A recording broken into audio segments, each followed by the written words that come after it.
You don't have a clicker, Dan? No clicker. We're going. Have you ever walked into a house to find it full of smoke and the smoke detector going crazy? Well, that's what you come home to when you find me cooking. I personally do not enjoy cooking, and I always find some way to mess up a good recipe. But I found a meal that is simple to cook and anyone can do it. The minimal maintenance and steps make this fun for all ages. It's a classic favorite, and that's right, you guessed it, spaghetti. Now you're probably wondering, why is this person talking to us about cooking spaghetti when she doesn't even like to cook, let alone cook well? Well, being born into an Italian family, cooking was always part of the daily routine. My mother cooked big Italian dinners every night. I always watched her prepare the breads, boil the pastas, and make her own sauces. Spaghetti was one thing that always caught my attention because it looked the easiest to make. Today I'm going to teach you 3 easy steps to making a gourmet meal that includes how to properly cook the meat, how to add the right amount of ingredients, and how to cook pasta that is to die for. The first thing you must do is choose your preferred meat. Mine would be ground beef. The average amount to use would be about ½ pound, but this will vary depending on the number of people you're cooking for. In a large skillet, brown the meat over medium heat. You will want to keep an eye on this so that it will not overcook and burn. Use a spatula to move the meat around the pan to ensure that all the pieces are cooked thoroughly. You may also choose to season the meat at this time if you wish to do so.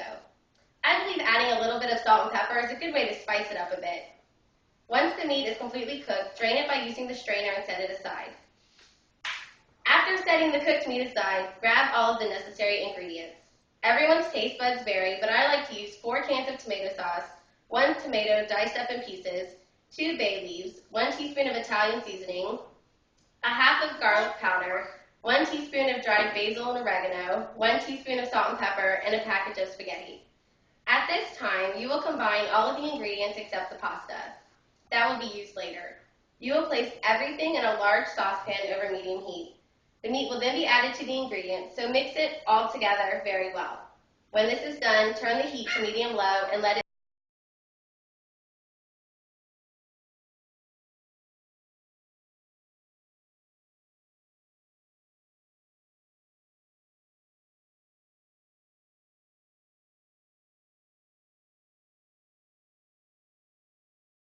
stick together. When you add the pasta, you may want to break the pieces in half in case the spaghetti is too long for the pot. If not, you may result in half the pasta being overcooked and the other half not being cooked enough. After adding the pasta, reduce the heat to a slow boil, also known as simmering. I like to add a handful of salt and 1 tablespoon of olive oil to the boiling water. This adds flavor and helps with the prevention of the pasta sticking. Cook the pasta for about 8 to 10 minutes or until the pasta is to your liking while stirring occasionally. When the pasta is finished, drain the noodles and then place back into the pot. Mix the sauce into the pasta and serve. You will see mouths watering as you bring it to the table. As you can see, pasta is the perfect meal for anyone to make. Whether you struggle in the cooking department or you're a Martha Stewart clone, the end result of this meal says it all, perfection. Just take note of these quick, simple steps and you will be sure to impress anyone with your cooking skills. Now just remember, if you are still struggling with these steps and are unable to get it right, I suggest ordering takeout and then throwing away the evidence before your guests arrive.